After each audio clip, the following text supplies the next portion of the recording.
मेरा नाम अतुल है। उसका मासूम चेहरा देखकर मुझे कभी कभी उस पर तरस आता था, लेकिन फिर मैं सोचता था कि मुझे उस पर तरस नहीं खाना चाहिए।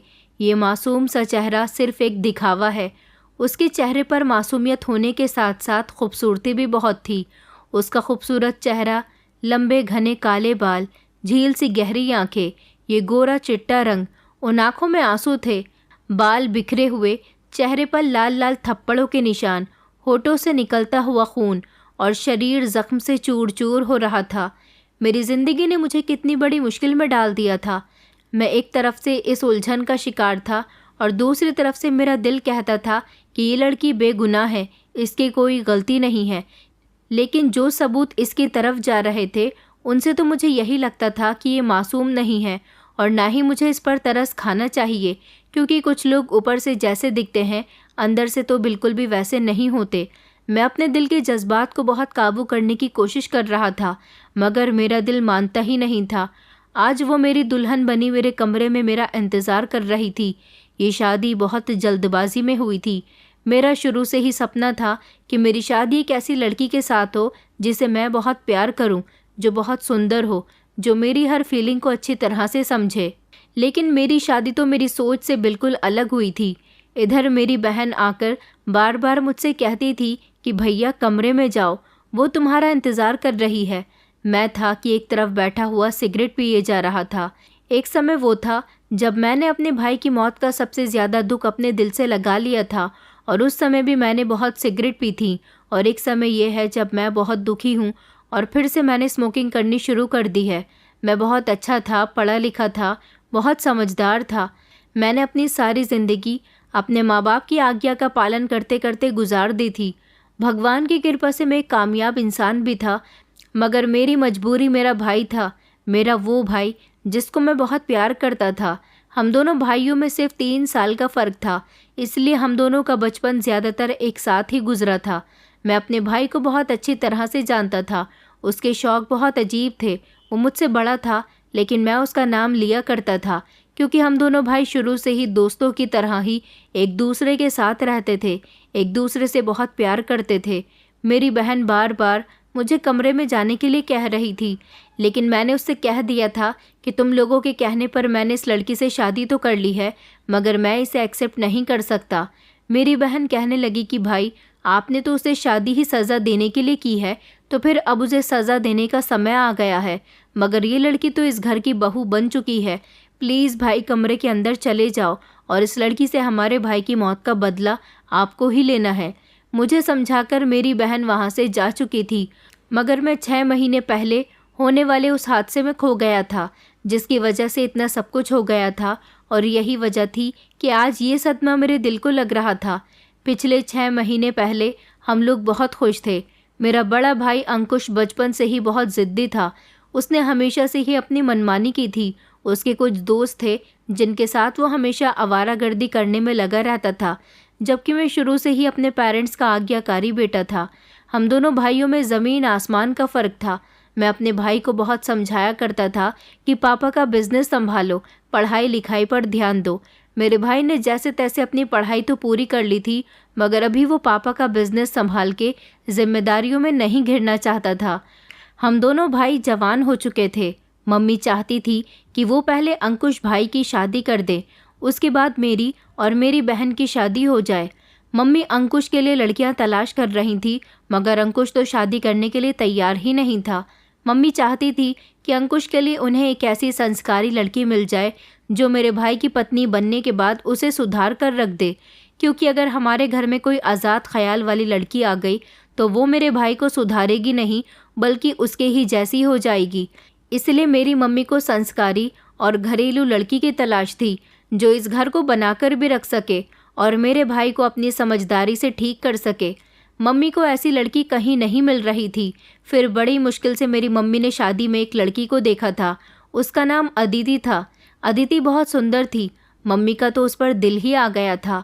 मम्मी चाहती थी कि वो जल्द से जल्द उसे अपने घर की बहू बना ले।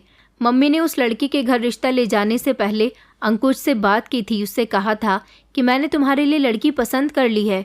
अंकुश तो मम्मी की बातों को ज़्यादा सीरियसली नहीं लेता था, क्योंकि उसे हम लोगों के पास बैठने का भी ज़्यादा समय ही नहीं होता था। उसकी तो ना जाने कितनी गर्लफ्रेंड्स थीं जिनके साथ वो टाइम पास किया करता था। काफ़ी सारी लड़कियों के साथ कांटेक्ट होने के बाद भी उसने कभी किसी भी लड़की को सीरियस नहीं लिया था। उसे सच्चा वाला प्यार किसी लड़की के साथ हुआ ही नहीं था। बस वो तो इसी सब में अपनी ज़िंदगी गुजार रहा था। मैं अपने भाई को बहुत समझाया करता था कि ये काम छोड़ दो और मेरी तरह एक सिंपल इंसान बन जाओ। मेरा भाई तो मेरी बात सुनकर मुझ पर बहुत हंसता था और कहता था कि तुम आज के मॉडर्न ज़माने में भी इतने पुराने ख्याल क्यों रखते हो। ज़िंदगी को खुलकर जीना चाहिए और अपने शौक़ पूरे करते रहना चाहिए। क्या पता ज़िंदगी कब ख़त्म हो जाए। मैं अपने भाई से कहता था कि भाई तुम कभी नहीं सुधरोगे। कहने को तो अंकुश उम्र में मुझसे बड़ा था, लेकिन उसे कोई एडवाइस चाहिए होती थी या फिर वो किसी मुसीबत में फंस जाता था या फिर उसे कोई काम होता था जो डैड नहीं कर सकते थे, तो वो उस काम को मुझसे करवाया करता था। मैं उससे इतना प्यार करता था कि मैंने बचपन से लेकर अब तक उसका हर कहना माना था। उसकी हर अच्छी बुरी बात के बारे में बहुत अच्छी तरह से जानता था। कौन कौन उसका दोस्त था, उसकी कौन कौन सी गर्लफ्रेंड्स थीं, वो मुझसे अपनी हर बात शेयर किया करता था। मम्मी उससे बार बार पूछ रही थी कि मुझे बताओ कि मैं तुम्हारे रिश्ते की बात आगे बढ़ाऊं या नहीं, क्योंकि अब मुझे तुम्हारी शादी करनी है। तुम्हें जिम्मेदारियों में बांधना है, तुम्हें शादी के बंधन में बांध देना है ताकि तुम पर कंट्रोल किया जा सके। मेरा भाई मम्मी की बातों पर खूब हंसता था और उनसे कहता था कि मुझे तो लव मैरिज करनी है और लव मैरिज के लिए किसी लड़की से प्यार होना बहुत ज़रूरी है। आज तक मेरा किसी एक लड़की पर दिल ही नहीं आया। मुझे तो किसी ऐसी लड़की की तलाश है जिसको मैं देखूं तो बस देखता ही रह जाऊं, जो पहले ही नज़र में मुझे अपना दीवाना कर दे और फिर उसके बाद मैं किसी लड़की को ना देख सकूं। सिर्फ वही लड़की मेरी ज़िंदगी बन जाए। मम्मी कहती थी कि तुम ये फिल्मी डायलॉग मारना बंद करो और लड़की का फ़ोटो देखो।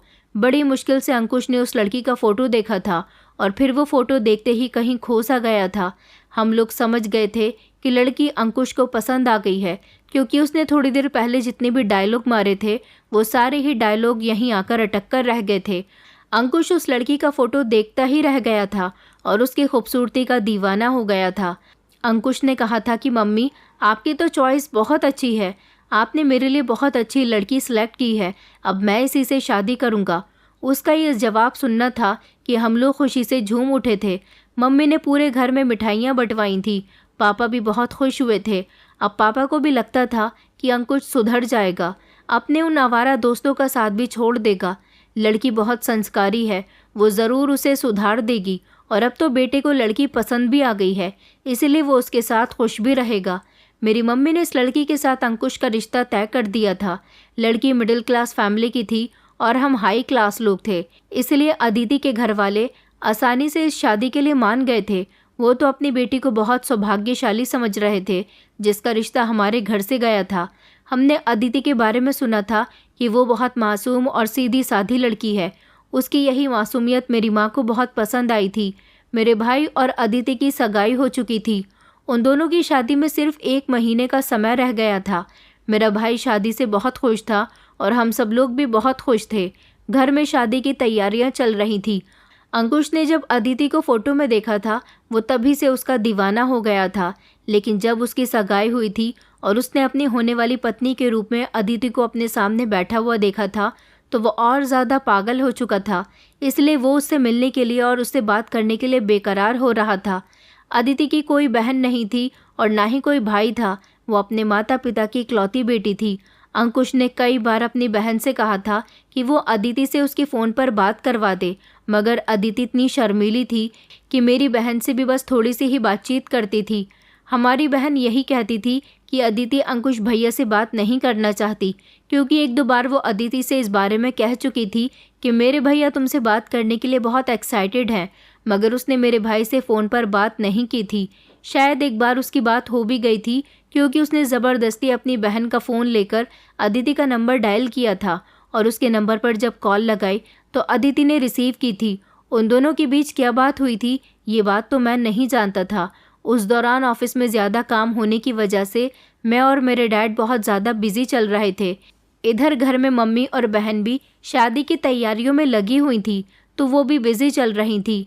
अंकुश भाई क्या कर रहा था क्या नहीं कर रहा था उससे मेरी ज़्यादा बातचीत नहीं हो पा रही थी। अब अंकुश की शादी में सिर्फ 20 दिन रह गए थे। रात का समय था जब मैंने देखा कि अंकुश अपने कमरे से निकलकर कहीं जा रहा था। मैं जल्दी से उसके पीछे पीछे दौड़ा और मैंने उससे कहा कि तुम कहाँ जा रहे हो? तो वो मुझे देखकर मुस्कुराने लगा और कहने लगा कि मैं अपने दोस्तों के साथ घूमने के लिए बाहर जा रहा हूँ। मैंने कहा, रात के 2 बज रहे हैं, तुम अब अपने दोस्तों के साथ घूमने जा रहे हो तो घर वापस कब तक आओगे? अब तुम्हें ये हरकतें छोड़ देनी चाहिए, तुम्हारी शादी होने वाली है। अंकुश कहने लगा कि तुम फिक्र मत करो, मैं जल्दी घर आ जाऊंगा। अब वैसे भी मेरी शादी होने जा रही है तो पत्नी आने के बाद मैं उसके साथ ही घर में सारी रात गुजारा करूंगा। इसलिए अब जितने भी दिन रह गए हैं वो तो मुझे अपने दोस्तों के साथ गुजारने दो। ये कहकर हम दोनों हंसने लगे थे। मैंने उससे कहा था कि अच्छा ठीक है जाओ, मगर जल्दी घर वापस आ जाना। वो जा चुका था। मुझे सारी रात अपने ऑफिस का काम करते करते हो गई थी। फिर मुझे ध्यान आया कि अंकुश घर आया भी होगा या नहीं। मैंने अंकुश के नंबर पर कॉल की तो मुझे गाड़ियों की आवाज़ आ रही थी। उसने कॉल रिसीव की। मैंने उससे कहा, तुम गाड़ी में बैठकर कहाँ जा रहे हो? घर नहीं आ रहे? अंकुश कहने लगा कि तुम्हें एक बहुत बड़ी बात बतानी है। मैंने कहा, बताओ। तो वो कहने लगा कि तुम्हारी भाभी ने मुझे मिलने के लिए बुलाया है। मैंने कहा, किसने? अदिति ने। तो वो कहने लगा कि हाँ, मैं उससे मिलने के लिए ही उसके घर जा रहा हूँ। मैंने घड़ी में समय देखा तो सुबह के 5 बज रहे थे। मैंने कहा, तुम पागल तो नहीं हो गए हो? ये कोई समय है उससे मिलने का? अंकुश कहने लगा कि उसी ने मुझे अपने घर बुलाया है। अच्छा चलो, मैं बाद में बात करता हूँ। अदिति का घर आ गया है। वहाँ से आने के बाद तुम्हें बताऊँगा कि मेरी और अदिति की मुलाकात कैसी रही। मैंने सोचा कि सच में अंकुश इस लड़की के पीछे पागल हो गया। अभी से ही वो इसकी मोहब्बत में इतना डूब गया है। जब वो घर में आ जाएगी तो ना जाने क्या करेगा। लेकिन इस समय मुझे उस लड़की का अपने भाई से मिलना कुछ ठीक नहीं लगा था। मैंने सोचा कि हो सकता है वो लड़की भी अब मेरे भाई से प्यार करने लगी हो, इसलिए उसने उसे मिलने के लिए बुलाया हो। मैंने सोचा मुझे इस बात पर ज़्यादा ध्यान नहीं देना चाहिए। वैसे भी उन दोनों की शादी में 20 दिन रह गए हैं। अगर वो लोग मिल रहे हैं या आपस में बातें कर रहे हैं तो इसमें कोई बड़ी बात नहीं है। आजकल शादी से पहले सब लोग ये सब करते हैं। मैं वापस अपने काम में बिजी हो गया था। मैं बहुत थक चुका था, इसलिए मैं लगभग सुबह के 6 बजे अपना लैपटॉप बंद करके गहरी नींद में सो गया था। फिर सुबह के 11 बज रहे थे जब मुझे एक ज़ोरदार शोर की आवाज़ आने लगी थी। ये शोर कैसा था मैं समझ नहीं पाया था। मैंने सोचा कि हो सकता है कि पापा किसी नौकर को डांट रहे हों या फिर मम्मी। ये सोचकर मैं दोबारा से नींद में खो गया था जब मेरी बहन कमरे में आई और उसने मुझे ज़ोर ज़ोर से हिलाया। कहने लगी कि भाई जल्दी से उठो, गज़ब हो गया। मैंने घबराकर अपनी आँख खोली थी। देखा तो वो बुरी तरह से रो रही थी। मैं उसको देखकर घबरा गया। मैंने कहा, क्या हुआ है, तुम क्यों रो रही हो? तो वो कहने लगी कि भाई जल्दी से नीचे चलो। मैंने पूछा, लेकिन हुआ क्या है? तो वो कहने लगी कि अंकुश भाई का मर्डर हो गया है। पुलिस वालों ने पापा को उनकी डेड बॉडी लेने के लिए बुलाया है। एक पल को मुझे अपनी बहन की बात पर यकीन नहीं आया था। मैंने उसे डांट दिया था कि तुम ये कैसा बेहुदा मजाक कर रही हो, मगर वो जिस तरह रो रही थी और उसकी हालत जितनी बुरी हो रही थी वो मजाक नहीं कर सकती थी। उसने मुझे नीचे चलने के लिए कहा। जब मैं नीचे गया तो पूरा घर भरा हुआ था। मेरे माँ बाप का रो रो कर बुरा हाल था, क्योंकि ये बात सच थी कि मेरे भाई का कत्ल हो चुका था। ये कत्ल किसने किया था और क्यों हुआ था, कब हुआ था, ये बात तो पुलिस पता लगाने के बाद ही बता सकती थी। मेरे भाई की डेड बॉडी सड़क पर पड़ी हुई मिली थी सुबह के 7 बजे। जब लोगों ने वहां पर मेरे भाई की डेड बॉडी देखी तो वहां के लोगों में हड़कंप मच गया और उन्होंने पुलिस को बुला लिया। जब डेड बॉडी की पहचान की गई तो मेरे घर पर कॉल की गई। हम लोग भाई की डेड बॉडी को जाकर ले आए थे। भाई की हालत बहुत बुरी थी, किसी ने उन्हें चाकू से मारा था। अपने भाई की मौत पर मैं बेहद अफसोस में चला गया था, क्योंकि मैं अपने भाई से बहुत प्यार करता था। मुझे नहीं पता था कि वो मुझे इस तरह छोड़कर चला जाएगा। वो तो मुझसे कहकर गया था कि वो जल्दी घर आ जाएगा। उसकी शादी होने वाली थी। घर में उसकी शादी की तैयारियां चल रही थी और जब मेरी उससे फ़ोन पर बात हुई थी तो उसने मुझसे कहा था कि वो अदिति से मिलने के लिए जा रहा है। पुलिस ने जिस जगह से मेरे भाई की लाश को उठाया था वो जगह अदिति के घर के ही आसपास की थी। इधर पुलिस मेरे भाई के कातिल को ढूंढ रही थी। उसकी सारी कॉल डिटेल्स भी चेक की गई थी। मैंने पुलिस को बता दिया था कि 1-2 बार तो मेरी भी उससे बात हुई थी। उसने बताया था कि वो अपनी मंगेतर से मिलने के लिए जा रहा है। अब उसके साथ वहाँ जाने के बाद क्या हुआ ये मैं नहीं जानता। अदिति से भी पूछताछ की गई क्योंकि लास्ट कॉल मेरे भाई के नंबर पर अदिति की ही थी। अदिति से मेरे भाई की लगभग 4 मिनट तक बात हुई थी। अदिति का भी रो रो कर बुरा हाल हो रहा था। सारे सबूत अदिति की ही तरफ जा रहे थे क्योंकि मेरा भाई उससे मिलने के लिए गया था और उसकी लाश भी उसके घर के आसपास ही निकली थी। उसकी कॉल डिटेल में सबसे लास्ट कॉल और 4 मिनट की बात भी अदिति से ही हुई थी। हम लोग समझ गए थे कि अदिति ही उसकी कातिल है, मगर अदिति रो रो कर कह रही थी कि उसने उसे नहीं मारा। मेरा खून खौल उठा था कि उस लड़की की हिम्मत कैसे हुई मेरे भाई को मारने की। आखिर उसने मेरे भाई से किस चीज़ का बदला निकाला है? मेरा भाई उसे चाहने लगा था, उससे मिलने के लिए बेकरार हो रहा था। इसका मतलब ये था कि उस लड़की ने मेरे भाई को मारने के लिए ही अपने घर बुलाया था। पुलिस वाले चाहते थे कि हम उन्हें एक इशारा दें और वो लोग अदिति को अरेस्ट कर लें क्योंकि हमारी पुलिस में बहुत अच्छी जान पहचान थी। मेरे पापा तो चाहते थे कि अदिति और उसके पूरे परिवार को सज़ा दी जाए। हो ना हो मेरे भाई की मौत के कातिल वही हैं, उससे पूछताछ की जाए। मगर मैंने पुलिस से कहा था कि यह हमारा फैमिली मैटर है, हम इस केस को खुद ही हैंडल कर लेंगे। पुलिस वालों को मैंने थोड़े से पैसे खिलाए और इस केस को यहीं पर बंद कर दिया था। मेरे मम्मी पापा समझ नहीं पाए थे कि मैंने ऐसा क्यों किया। मैं नहीं चाहता था कि मेरे भाई के कातिल को पुलिस सज़ा दे। मैं चाहता था कि मेरे भाई की कातिल को मैं खुद सज़ा दूं। पुलिस उसे अपने हिसाब से सज़ा देती तो शायद वो सज़ा मेरे भाई के कातिल के लिए बहुत कम होती, लेकिन मैं उसे तड़पा तड़पा कर मारना चाहता था। सही वाली सज़ा तो मैं उसे देना चाहता था, इसलिए मैंने उससे शादी करने का फ़ैसला कर लिया था। आज वो मेरी दुल्हन बनी कमरे में बैठी मेरा इंतज़ार कर रही थी, मगर मेरा उसके करीब जाने का दिल नहीं कर रहा था। फिर मैंने ये भी सोचा था कि मुझे अपने भाई की मौत का बदला भी तो उससे लेना है। अदिति के घर वाले उसकी शादी मेरे साथ करने पर तैयार नहीं थे क्योंकि उनको ऐसा लगता था कि हम लोग उन पर इल्ज़ाम लगा रहे हैं, मगर ये कोई इल्ज़ाम नहीं था। सारे सबूत अदिति की ही तरफ जा रहे थे। इसलिए मैंने ज़बरदस्ती अदिति के साथ शादी कर ली और उसे उठाकर अपने घर में ले आया था। वो लोग हमारे सामने गरीब और मामूली से थे, ज़्यादा हाथ पैर भी नहीं मार सकते थे। मैंने उनकी मजबूरी का फ़ायदा उठाया था और उनकी बेटी को अपने घर ले आया था।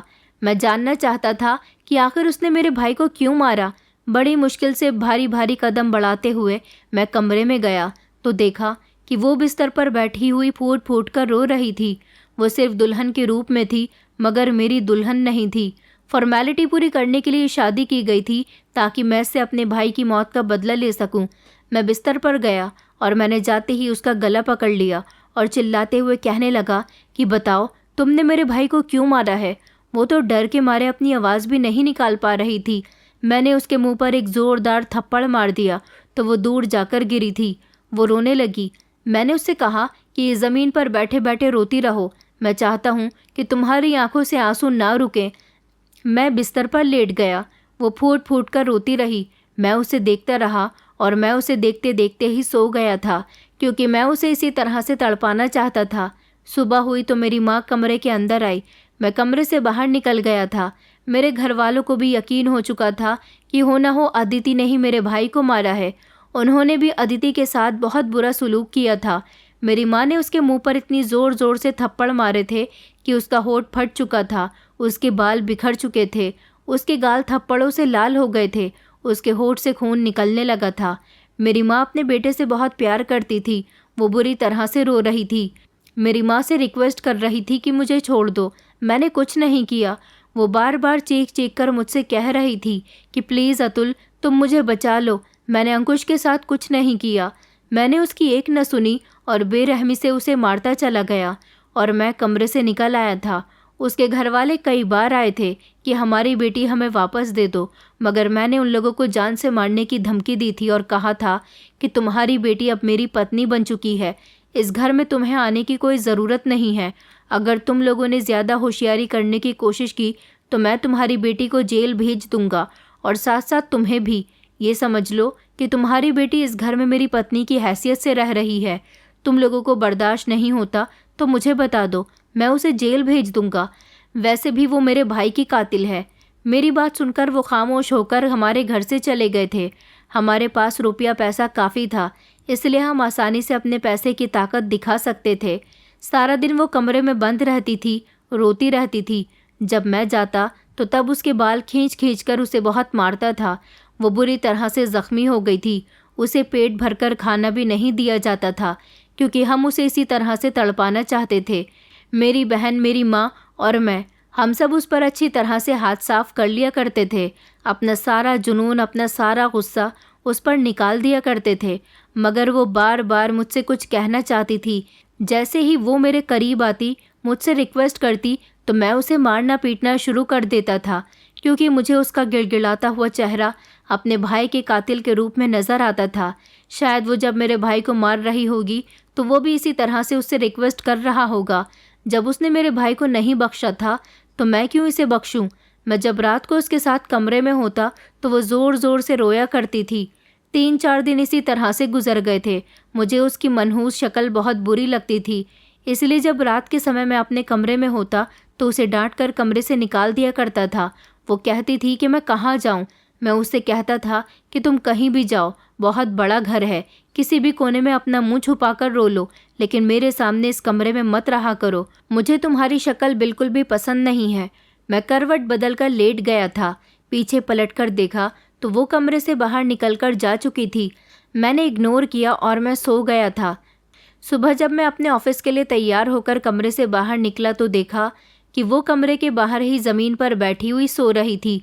उसे इस तरह देखकर मुझे उस पर थोड़ा सा तरस आया था, क्योंकि आज से पहले हमने किसी के साथ ऐसा नहीं किया था जैसा हम इसके साथ कर रहे थे।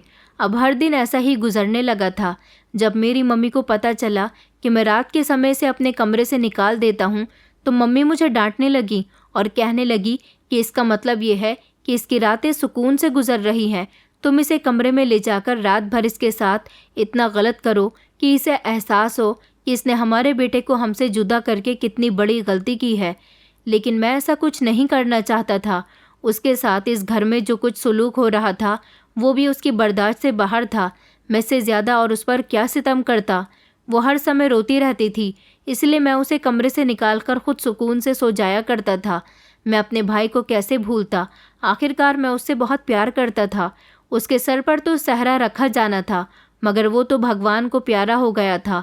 एक दिन मैं जल्दी ऑफिस से घर आ गया, बहुत थका हुआ था।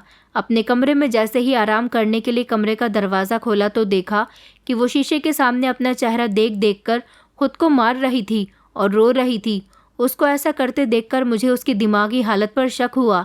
मैंने ज़ोरदार आवाज़ निकालते हुए कहा कि तुम ये क्या कर रही हो, पागल हो गई हो क्या? मेरी बात से वो डर गई और फिर कहने लगी, मैं जो भी करूं आपको इससे क्या मतलब? इतना कहकर वो मेरे पास से बाहर निकल गई। मैं उससे कुछ कहना चाहता था, लेकिन उसने मुझे मौका ही नहीं दिया। उस रात वो कमरे में नहीं आई थी। मैंने सोचा चलो अच्छा ही है, उसे अपनी औकात पता चल गई थी। वैसे भी उसे रोज़ रोज़ अपने कमरे से निकालना मुझे अच्छा नहीं लगता था। अगले दिन मैं सोकर उठा तो मेरी मम्मी मेरे बराबर में बैठी हुई थी। मुझे जागते हुए देखकर मेरे सर पर हाथ फेरने लगी और कहने लगी कि मैं जानती हूँ कि तुम अपने भाई की मौत का बदला ज़रूर लोगे। मैं बहुत खुश हूँ, इस लड़की की यही सज़ा होनी चाहिए। मैं बड़ी हैरानी से अपनी मम्मी की तरफ देख रहा था कि वो ये क्या कह रही हैं, वो क्यों खुश थी। मैंने आखिर ऐसा भी क्या कर दिया था? मगर मम्मी ने मुझे जो भी बताया था, मुझे उनकी कोई बात समझ नहीं आई थी। सुबह के टाइम जब वो मेरे कमरे में आई तो बुरी तरह से रो रही थी। मैंने उससे कहा कि तुम घर में इधर उधर कहाँ घूमती फिरती हो? मैं तुम्हें कमरे से बाहर निकाल देता हूँ, इसका मतलब ये नहीं कि तुम अपनी मनहूसियत चारों तरफ फैलाती रहो। वो मुझसे कुछ कहना चाह रही थी, मगर मैंने उसकी एक न सुनी और मैं ऑफिस के लिए निकल गया था।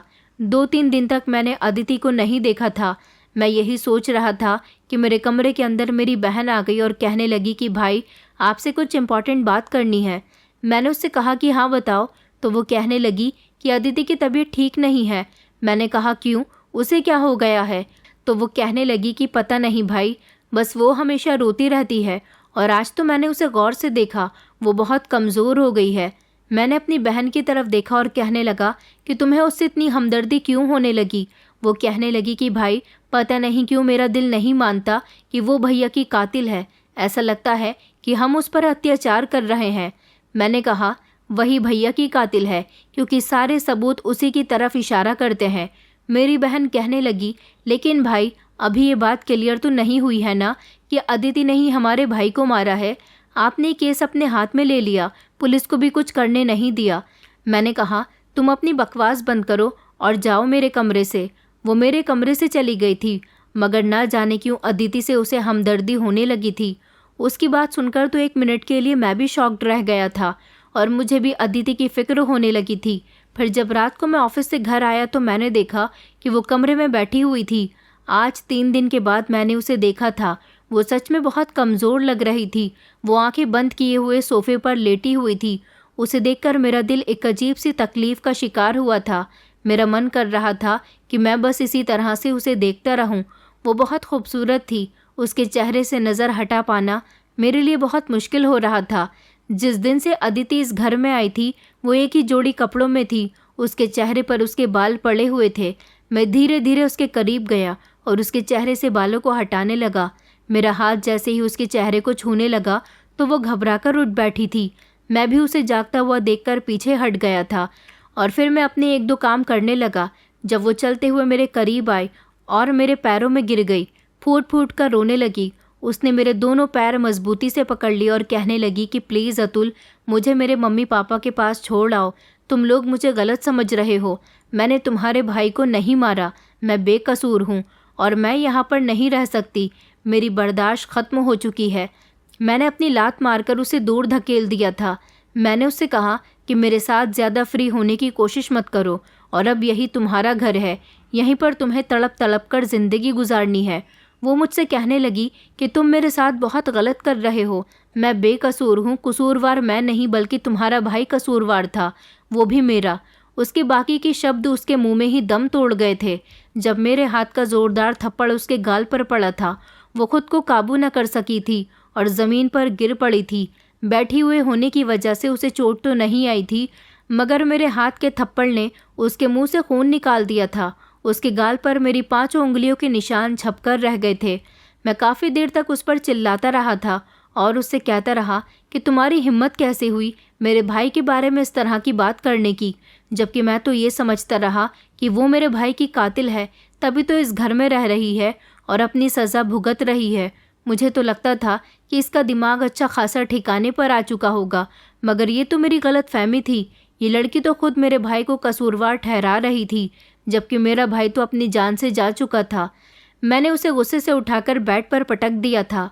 मन तो कर रहा था कि उसे इसी समय जान से मार दूं, मगर मैं ऐसा नहीं कर सका था।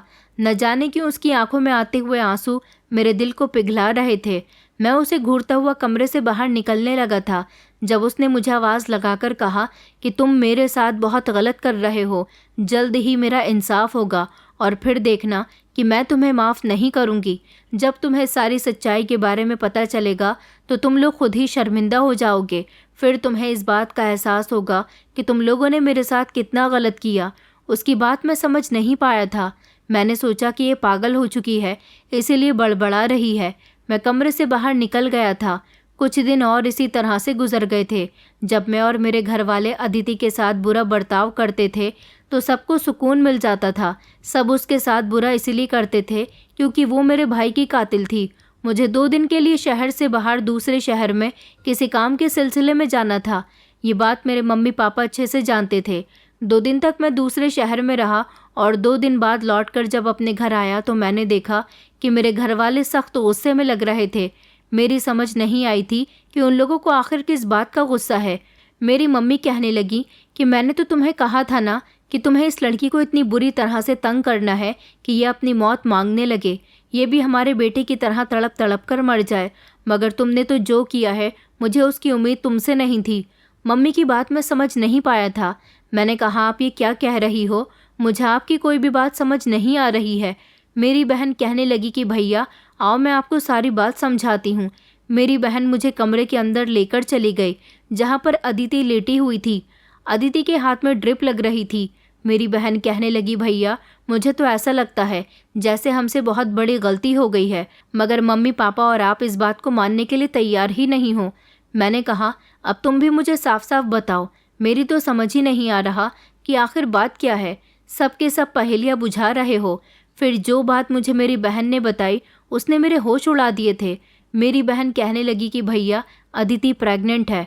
अपनी बहन की बात सुनकर मैं चौंक गया था। मैंने कहा, ये तुम क्या बकवास कर रही हो? मैंने तो अभी तक इसे हाथ भी नहीं लगाया। ये बच्चा मेरा नहीं हो सकता। क्या पता ये बच्चा किसका है। मेरी बहन कहने लगी कि भैया ये ऐसी लड़की नहीं है, इसके साथ हम लोगों ने इतना बुरा किया, इस दौरान ये सब कुछ जानबूझकर नहीं कर सकती। और ये बच्चा 2 महीने पहले का है। इसका मतलब आपकी शादी से भी पहले का है। या तो शादी से पहले किसी ने इसके साथ ये सब किया है, या फिर शादी के बाद इसके साथ कुछ गलत हुआ है। मैं जानती हूँ कि ये बच्चा आपका नहीं है, तो फिर ये बच्चा किसका है? इस बात का जवाब तो अदिति ही दे सकती है। जब वो होश में आएगी आपको उससे तसल्ली से बात करनी होगी, क्योंकि इस समय वो प्रेग्नेंट है। मेरी बहन मेरे कमरे से जा चुकी थी, जबकि मेरा ध्यान और दिमाग घूम कर रह गया था। मेरी समझ नहीं आ रहा था कि मैं क्या करूं। मैं कमरे में इधर से उधर टहल रहा था। जब अदिति को होश आया तो मैं जल्दी से उसके पास जाकर बैठ गया और उससे कहने लगा कि अदिति, ये सब कुछ क्या है? ये बच्चा किसका है? और ये बच्चा मेरा नहीं हो सकता। अदिति कहने लगी कि मैं जानती हूँ कि ये बच्चा तुम्हारा नहीं है, ये बच्चा तुम्हारे भाई का है। अदिति ने जब ये बात कही तो दोबारा से मेरा हाथ उस पर उठने ही जा रहा था कि मैंने अपने हाथ को कंट्रोल में कर लिया। अदिति कहने लगी, अभी भी तुम मुझे मारना चाहते हो तो मार सकते हो, ये बच्चा तुम्हारे ही भाई का है। अगर तुम्हें इस बात का यकीन नहीं आता तो तुम डीएनए टेस्ट करवा सकते हो, उसमें ये बात क्लियर हो जाएगी कि ये तुम्हारे भाई का ही है या नहीं। मैंने अदिति से कहा था कि तुम मेरे भाई पर इल्ज़ाम लगा रही हो। अदिति कहने लगी कि मैं इल्ज़ाम नहीं लगा रही हूँ, तुमने कभी मेरी पूरी बात सुनी ही नहीं। मैं जानती हूँ कि आज ऐसा वक्त आ गया है कि तुम मेरी पूरी बात सुनकर ही रहोगे, क्योंकि तुम खुद भी जानना चाहते हो कि ये बच्चा किसका है और ये सब मेरे साथ क्यों और कैसे हुआ। अदिति ने मुझे बताया कि उस रात तुम्हारा भाई मेरे घर पर आया था। उसने घर आने से पहले कॉल की थी। उसने कहा था कि वो मुझसे मिलना चाहता है, मगर मैंने उससे मिलने से साफ इनकार कर दिया था। मैंने कहा था कि मैं इस समय तुमसे नहीं मिल सकती। उसने कहा कि मैं जानता हूँ तुम्हारे मम्मी पापा कहीं दूर शादी में गए हुए हैं और वो कल शाम तक ही घर वापस आएंगे। मैं अपने घर से बाहर हूँ और तुम्हारे घर के बाहर दरवाजे पर खड़ा हुआ हूँ, जल्दी से आकर दरवाज़ा खोल दो। मैंने उसे मना किया, मगर उसने मेरी एक न सुनी। मैं जब दरवाज़ा खोलकर उससे बात करने के लिए गई तो वो ज़बरदस्ती मेरे घर में घुस आया और उसने बहुत नशा किया हुआ था। वो शराब के नशे में धुत था और इस दौरान उसने मेरी इज्जत के साथ खिलवाड़ किया। मैं बहुत रो रही थी, चीख रही थी, चिल्ला रही थी। उसने कहा कि अब तो मेरी तुम्हारे साथ शादी होने जा रही है। मैं तुमसे मिलने के लिए बहुत तड़प रहा था, मगर तुम तो मुझसे बात ही नहीं करती। आज मुझे बहुत अच्छा मौका मिला है तुमसे बात करने का। वो मेरी इज्जत के साथ खेलकर जा चुका था। मैंने उसे उस रात बहुत बद्दुआएं दी थीं, क्योंकि मैं किसी और लड़के से प्यार करती थी। मेरे पेरेंट्स ने जब देखा कि ये लड़का उस लड़के से कई गुना बेहतर है जिससे मैं प्यार करती हूँ, तो उन लोगों ने मेरी मोहब्बत को मुझसे जुदा कर दिया और मेरी शादी तुम्हारे भाई के साथ करने का फ़ैसला कर लिया। मगर मैं नहीं जानती थी कि तुम्हारा भाई इतना घटिया इंसान है जो शराब के नशे में मेरी इज्जत के साथ मेरे ही घर में आकर खेल कर चला जाएगा। वो मेरे घर से जा चुका था। मैं तो अपनी किस्मत को रो रही थी कि शादी से पहले ही उसने मेरे साथ ऐसा किया है, तो शादी के बाद वो मेरा क्या हाल करेगा। मैं अपने पेरेंट्स के घर आने का इंतज़ार कर रही थी। मैं चाहती थी कि मैं ये रिश्ता ख़त्म कर दूंगी, मगर मुझे इतना वक्त ही नहीं मिल सका और तुम लोगों ने मुझ पर इल्ज़ाम लगा दिया कि मैंने तुम्हारे भाई को मारा है। मैंने तुम्हारे भाई को नहीं मारा। तुम्हारे भाई को किसने मारा था ये बात मैं नहीं जानती। तुम लोगों ने सिर्फ शक की बुनियाद पर मुझे बिना कुछ किए ही सज़ा दे दी। तुमने मुझसे शादी कर ली और मेरी एक न सुनी। तुम लोगों ने मुझ पर ना जाने कितने अत्याचार किए। मैं तुमसे बार बार यही कहती रही हूँ कि तुम एक बार मेरी बात तो सुन लो, मगर तुमने मेरी एक न सुनी। जब रात के समय तुम मुझे कमरे से निकाल दिया करते थे तो मैं खुद को तकलीफ़ पहुँचाने की कोशिश करती थी, पागलों की तरह खुद को मारती थी। ये सब देखकर तुम्हारी माँ बहुत खुश होती थी। मैं अपने आप को मारना चाहती थी, मगर हर बार नाकाम रही और मुझे ये बात कई दिनों पहले ही पता चल गई थी कि मैं इस बच्चे की माँ बनने वाली हूँ, इसलिए मैं अपनी जान नहीं ले सकी। अभी भी तुम्हें यकीन नहीं होता तो तुम रिपोर्ट करवा सकते हो। न जाने क्यों मुझे अदिति की बात पर यकीन तो हो रहा था, लेकिन फिर भी अपने दिल को तसल्ली देने के लिए मैंने उसका डीएनए टेस्ट करवाया था। लेकिन जब डीएनए की रिपोर्ट मेरे हाथ में आई तो मेरे हाथ कांप उठे थे, क्योंकि अदिति बिल्कुल ठीक कह रही थी। इसका मतलब ये था कि मेरे भाई ने उसके साथ दरिंदगी की थी और अदिति जो कुछ भी कह रही थी वो सच था। ये बात मेरे पूरे परिवार के सामने आ गई थी। मेरे भाई का कातिल अभी भी पेंडिंग में था। अदिति ठीक कह रही थी कि मेरा भाई उसका कसूरवार है। मैं अदिति से नज़रें नहीं मिला पा रहा था। अदिति के साथ हम लोगों ने बहुत गलत किया था। अपनी गलती पर मेरा पूरा परिवार बहुत शर्मिंदा था कि सिर्फ शक की बुनियाद पर हमें किसी को कसूरवार नहीं ठहराना चाहिए। मुझे उस दिन बेहद अफसोस हुआ था। मैंने रो रो कर अदिति से माफ़ी मांगी थी, मगर उसने मुझे माफ़ नहीं किया था। वो कह रही थी कि अब बताओ मैं इस बच्चे के साथ अपनी ज़िंदगी कैसे गुजारूं? इसका बाप तो मर चुका है और तुम लोग मुझे ना जाने किस जुर्म की सज़ा दे रहे हो। हम सब लोगों ने मिलकर अदिति से माफ़ी मांगी थी। हम अपने किए पर बहुत शर्मिंदा थे। शायद हमने उसके साथ जो किया था उसके लिए तो हमें भगवान भी कभी माफ़ नहीं करता। और फिर ये बच्चा मेरे भाई का खून था। हम अदिति को यहाँ से जाने भी नहीं दे सकते थे। अदिति अपने घर जाने की ज़िद कर रही थी। मैंने उसे अपनी कसम दी थी कि प्लीज़ तुम यहाँ से कहीं मत जाना। ये बच्चा मेरा भाई का खून है। मैं तुम्हें अपनी पत्नी बनाकर एक्सेप्ट करूँगा और इस बच्चे को भी अपना नाम दूंगा। मेरे पापा ने पुलिस में रिपोर्ट लिखवा दी थी और भैया के कातिल को ढूंढने के लिए कहा था कि मेरे भैया को उन्हीं के एक दोस्त ने मारा था। उसने इसीलिए मारा था ताकि वो मेरे भैया से अपना बदला ले सके। एक बार अंकुश का उसके दोस्त से एक छोटी सी बात पर झगड़ा हो गया था। उसके दोस्त को उस समय बहुत इंसल्ट महसूस हुई थी क्योंकि मेरे भाई ने सबके सामने उसके मुंह पर थप्पड़ मार दिया था। वो इस थप्पड़ का बदला लेना चाहता था। तो उसने जब मेरा भाई अदिति के घर से निकल रहा था तो उसने अपने चेहरे पर रुमाल बांधकर सुनसान सड़क पर मेरे भैया के चाकू से गोदकर उनकी हत्या कर दी। और हम लोगों को यही लगा कि अदिति ने मेरे भैया को मारा है। मेरे भैया के दोस्त को असल आरोपी को गिरफ्तार कर लिया गया था और उसे कड़ी से कड़ी सज़ा दी गई थी। अदिति अपने घर जाने के लिए बेचैन हो रही थी। मैं उसके आगे रो रहा था, गिड़गिड़ा रहा था कि प्लीज़ तुम अपने घर मत जाओ। मेरे भाई का बच्चा तुम्हारे पेट में पल रहा है। मगर उसने हमारी एक न सुनी थी। वो फिर भी अपने मायके चली गई थी। मैं और मेरे घर वाले उसे मनाने के लिए उसके घर गए तो अदिति फिर भी मानने के लिए तैयार नहीं थी। वो कहती थी कि तुम लोगों ने मुझ पर बहुत सितम ढाए हैं, मैं तुम लोगों को कभी माफ़ नहीं करूँगी। उसके मम्मी पापा भी हमें बद्दुआएं दे रहे थे। मेरे पापा ने फिर बड़ी मुश्किल से अदिति के पापा को समझाया था कि वो अदिति को मनाए, इस तरह उसकी ज़िंदगी ख़राब हो सकती है। हमारा बेटा इस बच्चे को नाम देना चाहता है। फिर भी उसके घर वाले नहीं माने। उन्हें यही लगता था कि उस घर में दोबारा से ले जाने के बाद हम लोग अदिति के साथ फिर से गलत करेंगे। मेरे पापा ने अपनी सारी जायदाद अदिति के और उसके बच्चे के नाम कर दी थी और कहा था कि अब तुम्हें हमसे कोई ख़तरा नहीं होगा। हमने अपना सब कुछ तुम्हारे और तुम्हारे बच्चे के नाम कर दिया। अगर तुम्हें लगे कि हम लोग तुम्हारे साथ अच्छा सलूक नहीं करते तो तुम हमें घर से निकाल सकती हो, क्योंकि अब तुम हमारी जायदाद की मालकिन हो। अदिति ने ये सब कुछ बड़ी गहराई से सोचा था और फिर उसने सोचकर कुछ दिनों के बाद मुझे जवाब दे दिया था कि वो मेरे साथ ज़िंदगी गुजारने के लिए तैयार है। मैं और मेरे घर वाले बहुत खुश हुए थे कि उसने हमें माफ़ कर दिया था।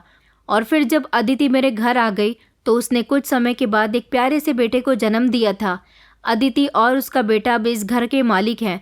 मैं अदिति से बहुत प्यार करता हूँ। वक्त के साथ साथ मैंने उसके दिल में अपनी मोहब्बत जगा दी थी। ये सब करना मेरे लिए बहुत मुश्किल था क्योंकि अदिति मुझसे नफ़रत करने लगी थी। लेकिन फिर कहते हैं ना कि कोशिश करने वालों की कभी हार नहीं होती।